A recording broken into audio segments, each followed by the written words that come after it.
जिंदगी एक दिन में नहीं, लेकिन एक दिन जरूर बदल सकती है अगर आप लोगों की मेहनत कुछ ऐसी हो तो। रात के 2 बज रहे थे, पूरा शहर नींद की झलकियों में खोया था।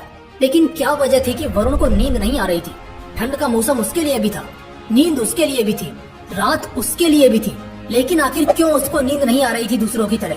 क्यों वो बिस्तर पे नहीं जा रहा था, बल्कि किताबों में खोया लगातार पढ़े जा रहा था? वो एक झोपड़े में रहता था। हाँ बिल्कुल, उसे झोपड़ा ही कहेंगे। एक टूटा फूटा सा मकान जिसकी दीवारें इतनी कच्ची कि कभी भी गिर जाए। आज उस लड़के ने रात को कुछ खाया भी नहीं था, क्योंकि घर में खाना बना ही नहीं था। पूरा परिवार आज भूखा सोया था, क्योंकि पिछले 1 महीने से उनके घर में आधा राशन ही आ रहा था। दिन में वो बस एक टाइम ही खा रहे थे। इसकी वजह थी कि वरुण के पिता के अस्थमा का इलाज चल रहा था। पिता पूरा दिन बेहोशी या बेसहारे वाली हालत में पड़े रहते और माँ काम करती, बड़ी बहन काम करती, और वरुण क्योंकि अभी छोटा था, मगर फिर भी जितना होता घर के लिए कुछ न कुछ करता। उसकी ऐसी हालत थी कि वो 2 मिनट भी सुकून के पल नहीं बिता सकता था।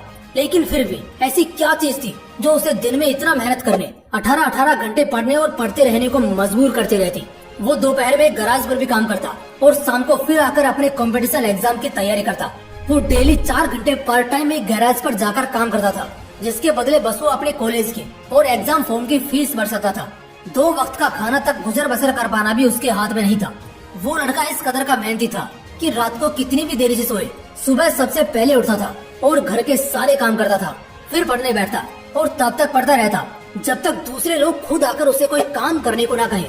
माँ और बहन भी दोनों काम पर जाती थी, तो उनकी गैर मौजूदगी में पिता का ख्याल रखना, उन्हें दवाई देना, पूरा घर संभालना, दोपहर में खुद के काम पर जाना, कई बार रात का खाना स्किप कर देना, मगर फिर भी रातों से लड़कर नींद और थकान हराकर वो पढ़ता था, मेहनत करता था, नए नए रास्ते बनाता, लेकिन किसी भी तरह वो अपनी मेहनत को कम नहीं होने देता। फिर एक दिन ऐसा आया जब सच में सब कुछ बदलने या हमेशा के लिए बर्बाद होने वाला था। वो बंदा रेलवेज की तैयारी कर रहा था। इतनी मेहनत जो इतने सालों से वो उस चीज के लिए कर रहा था, फाइनली अब उसे पूरा करने का, यानी वो एग्जाम का दिन आ चुका था। ऐसा दिन जिस दिन सब कुछ बदलेगा या हमेशा के लिए बर्बाद होगा। बर्बाद होगा ऐसा इसलिए कह रहा हूँ क्योंकि घर वालों के लिए जिंदगी काटना और मुश्किल हो गया था। वरुण पढ़ाई कर रहा था, इस वजह से घर का खर्च नहीं निकल रहा था, ऊपर से उसकी पढ़ाई में अलग खर्च लगता। इसी वजह से उसके पास ये आखिरी मौका था। वैसे तो किसी भी कॉम्पिटिटिव एग्जाम को निकालने के लिए इंसान के पास कई मौके होते हैं, मगर उसके पास सिर्फ यही एक था, वरना इसके बाद उसे जिंदगी भर गैराज पर ही काम करते दिन काटने होंगे। कल शाम 3 बजे से उसके एग्जाम थे। रात को उस दिन उसने कुछ नहीं खाया, बस थोड़े चने चबाकर गार्डन में चला गया, क्योंकि वहाँ गार्डन में 2 बड़ी बड़ी लाइट्स होती थी जिससे बहुत रोशनी निकलती थी। वो उसके नीचे पढ़ने बैठा।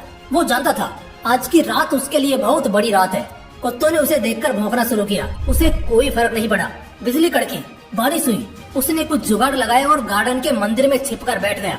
बहुत सारी चीजें एक साथ हुई, मगर उसे घंटा कोई फर्क नहीं पड़ा।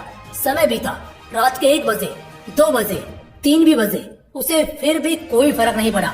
लेकिन आखिर में उसे एक बात समझ आ गई कि अगर आज नींद पूरी नहीं की तो कल परीक्षा में बहुत तकलीफ हो सकती है। यही सोचकर वो वहीं मंदिर में सो जाता है। सुबह के 7 बजे उसकी आँख खुलती है। वो घर जाता है जहाँ उसकी माँ और बहन दोनों फूट फूट कर रो रहे होते हैं। पहले तो उसे लगा कि कहीं मेरे पिता को कुछ हो तो नहीं गया, लेकिन बाद में पता चला कि बात वो नहीं थी। दरअसल बात ये थी कि घर में 3,500 रुपए जमा करके रखे थे, जो घर खर्च और दवाई के लिए थे। कल रात को 2 चोरिया मुसाफिर जो यहीं से गुजर रहे थे, उन्होंने वो चुरा लिए और भाग निकले। ये सुनने के बाद वरुण के पैरों तले जमीन खिसक गई। तुम्हें क्या लग रहा है, सिर्फ 3,500 रुपए के लिए? नहीं, बस 100 रुपए के लिए। दरअसल वरुण के गांव से एग्जाम सेंटर तक का सफर 25 किलोमीटर का था और उसके लिए उसने कुछ भाड़ा बचाया था। चोरी की वजह से अब उसके पास कोई पैसे नहीं बचे, तो वो आज अपनी परीक्षा के लिए कैसे जाएगा? दूसरा डर उसे लगा कि कहीं चोर ने उसका एडमिट कार्ड तो नहीं चुरा लिया। वो तुरंत भागा और देखा तो एडमिट कार्ड सलामत था, लेकिन पैसे कुछ नहीं बचे। उसके घर वाले 3,500 को लेकर परेशान थे, लेकिन वो बस उस 100 रुपए के लिए टेंशन में था कि आखिर वो अब पहुंचेगा कैसे अपनी परीक्षा में। उसकी माँ उसे ही दोष दे रही थी कि अगर वो कल रात को अपने घर पे रुका होता तो ऐसा नहीं होता। खैर, इधर हर कोई उसी को कोसे जा रहा था और वो इन सबको इग्नोर करके बस इतना सोच रहा था कि वो पहुंचेगा कैसे। गांव में उसका सिर्फ एक दोस्त था, नकुल। वो उसके पास पहुंचा और जाकर उससे दिल से रिक्वेस्ट करने लगा कि बस आज के लिए वो अपनी साइकिल उसे उधार दे दे।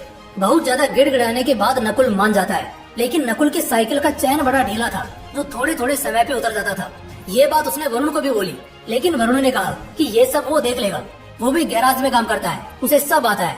उसी वक्त बस थोड़ा कुछ खाकर वरुण एग्जाम सेंटर के लिए निकल जाता है।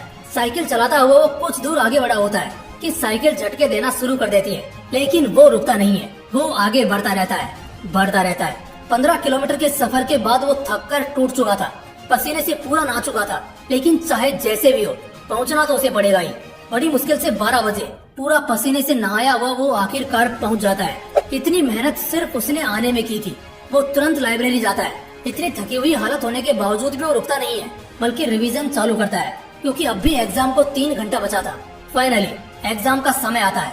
उसका एग्जाम पूरा होता है। वो सप्लीमेंट्स ले लेकर लिखता है। ऐसा लग ही नहीं रहा था कि उसने सारी रात मेहनत की थी और इतनी दूर 25 किलोमीटर साइकिल चलाकर आया है। एग्जाम खत्म होता है। वो अपने घर लौटता है। अपने घर वालों की हालत देखकर वो अंदर से रो रहा होता है, मगर किसी को अपने आंसू नहीं दिखाता और कल से फुल टाइम उसी गैराज पर काम करना चालू कर देता है। 2 महीने बाद रिजल्ट का दिन आता है। वरुण गांव से दूर जाकर अपना रिजल्ट चेक करता है, क्योंकि वहाँ सिग्नल बड़ा वीक था। अपनी आईडी डालने के कुछ सेकंड बाद सामने उसका रिजल्ट आता है, और जैसे रिजल्ट आता है इतने समय में पहली बार वरुण खुशी के आंसू वहीं फूट फूट कर रोने लगता है, क्योंकि रेलवेज का उसका एग्जाम निकल चुका था और अब जिंदगी में सारे रोने वाले दिन भी जा चुके थे। वो पैदल दौड़ता हुआ अपने घर पहुंचता है और अपने परिवार को एक खुशखबरी देता है। इस खुशखबरी को सुनकर उसके घर वालों को भी यकीन नहीं होता। वो सभी उस दिन साथ में भर पेट खाते हैं और खुलकर मुस्कुराते हैं। वरुण का रेलवेज में ऑफिसर्स के लिए सिलेक्शन हो चुका था।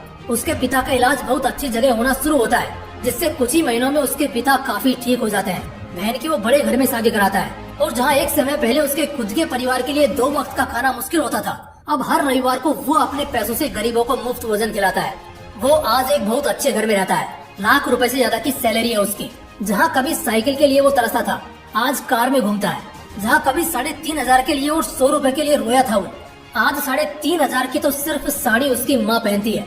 देखो दोस्तों, जिंदगी कहाँ से कहाँ बदल जाती है एक पल में, लेकिन ये सब कुछ एक पल में नहीं होता। कामयाबी या शोहरत की सबसे बड़ी बात ये होती है कि कामयाब होने के लिए आपका अमीर गरीब, खूबसूरत बदसूरत, होशियार या बुड़बक होना जरूरी नहीं होता, बल्कि थोड़ा स्मार्ट और मेहनत होना मायने रखता है। इस पूरी कहानी, इस पूरे सफर को देखेंगे तो एक ही चीज सबसे ज्यादा गौर करने वाली और सीखने वाली हमें मिलेगी, और वो हम देख सकते हैं कि सिर्फ पढ़ाई का ही नहीं, वरुण को मेहनत करने का नशा था। जब एक इंसान को मेहनत का नशा हो जाता है ना, तब जाकर सच में वो कुछ भी बन सकता है। अगर मेहनत करने का नशा नहीं होता ना उसमें, तो आज वो गैराज पर ही काम कर रहा होता। पिता की हालत और भी ज्यादा खराब हो चुकी होती। बहन की जिंदगी खराब हो जाती, क्योंकि अच्छे घर में शादी नहीं हो पाती। माँ जिंदगी भर घुटती रह जाती। लेकिन बहुत जल्द उसे ये बात समझ में आ गई थी कि आज मेहनत का नशा करना होगा, वरना कल जिंदगी भर के लिए रोने की आदत डालनी होगी। वो कितना मेहनती था ये तो हमने देख ही लिया है। दिन में गैराज और रात को लालटेन पर टिका रहता। 2 किलोमीटर पैदल चले जाए तो ना जाने कितना दर्द दिखाते हैं, और वो 15 किलोमीटर साइकिल चलाता है। फिर भी एग्जाम में 1 सेकंड के लिए भी आराम नहीं फरमाता। दोस्तों, आखिर में बस एक छोटी लेकिन बहुत पावरफुल बात कहना चाहूंगा कि किस्मत भी उसी का साथ देती है जो बंदा मेहनत करता है, चाहे वो कोई भी हो। हर कोई आज जो कामयाबी की अय्यासी करता तुम्हें दिख रहा है ना, कभी उसने भी मेहनत का नशा किया होगा। दोस्तों, इस वीडियो का मकसद ये एहसास कराने का था कि एक इंसान मेहनत के किस हद तक जा सकता है, और जब एक बार तुम मेहनत का नशा करना सीख जाते हो ना, तो हर मुकद्दर का सिकंदर तुम्हारी मुट्ठी में होता है। दोस्तों, अगर वीडियो अच्छा लगा तो इसे अपने दोस्तों के साथ जरूर शेयर करना। बाकी फिर मिलते हैं इसी तरह के एक और बवाल वीडियो के साथ। जय हिंद, जय श्री कृष्णा।